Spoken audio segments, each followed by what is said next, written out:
quand on voit nos enfants épanouis, et de la façon dont ils sont curieux, enthousiastes et qu'ils se saisissent tout un tas de choses, évidemment, on regrette absolument pas ça.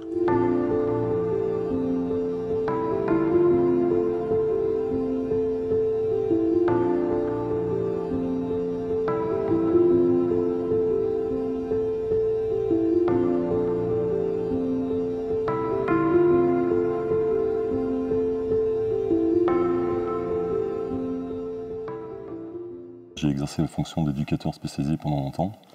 Et ce qui me dérangeait déjà bien avant d'avoir des enfants et de rencontrer Emmanuel, c'est que je trouvais que l'école, déjà au départ, ne prenait pas en considération la singularité des gamins. Donc déjà, ça me touchait à titre professionnel, on va dire. Et on vivait tous les deux à Paris quand on s'est rencontrés. On a eu Soren, qui a aujourd'hui 9 ans. Et Emmanuel a voulu, à un moment donné, le mettre en crèche. Et on s'est rendu compte que c'était impossible pour lui. Donc c'est là qu'Emmanuel, particulièrement, elle s'est intéressée à ce cadre-là, qui est l'IEF, la possibilité de permettre à notre enfant, dans sa singularité, de vivre avec nous et de ne pas avoir à subir les peurs, les émotions qu'il pouvait avoir dans la collectivité. Il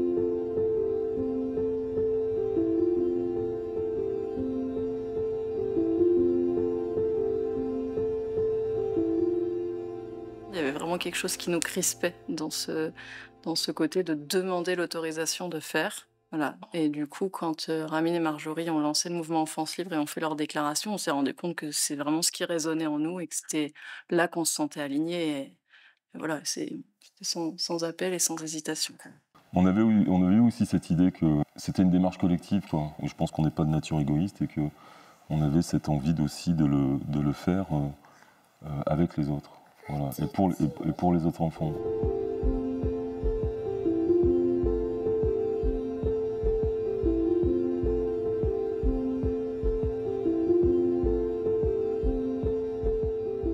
Un matin, on a vu les gendarmes arriver à la maison, qui venaient en fait repérer l'adresse, hein, ils nous ont dit, et discuter avec nous. Pourquoi est-ce qu'on se retrouvait en fait dans cette posture-là? Ils étaient un peu surpris.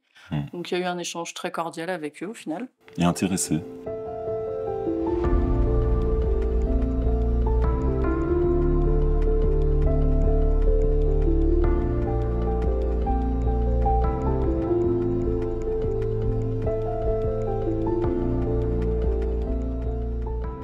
Quand on a entendu que la proposition pénale était celle de faire un stage de responsabilité parentale, la première réaction, ça a été de rigoler. Enfin, surtout toi, ouais, faut le dire, t'as rigolé. Moi aussi. Ça nous paraissait évident que dans notre posture, on ne pouvait pas accepter ça. Ça revenait à dire qu'on était effectivement irresponsable. Et voilà, ça venait balayer la désobéissance civile et toutes nos démarches. Donc voilà, en accord avec notre avocat, on a refusé la composition pénale. Donc on attendra maintenant d'être convoqué pour un procès au correctionnel.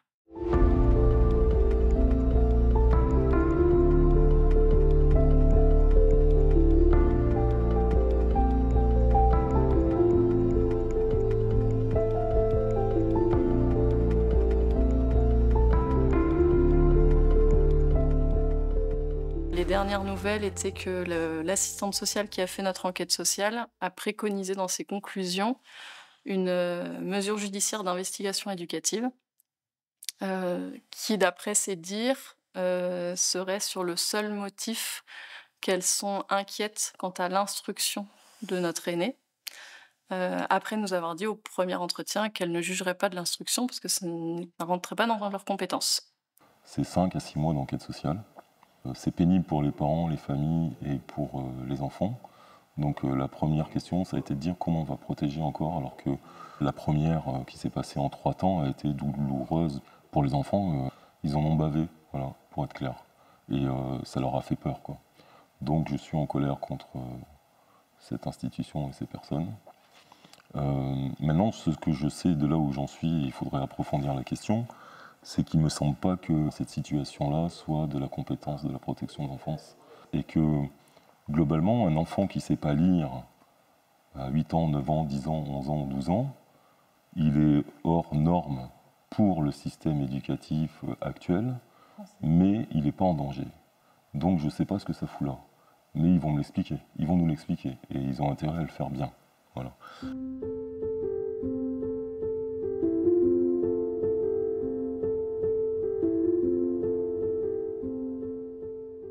Il y a effectivement des peurs et des colères, mais il y a une fierté à être à cette place-là. Voilà. On vit aujourd'hui, je trouve, dans un environnement où des fois on désobéit pas, où les gens se soumettent de plus en plus, je trouve. Du coup, enfin, j'aime notre place parce qu'on fait partie des personnes avec tant d'autres à agir, quoi.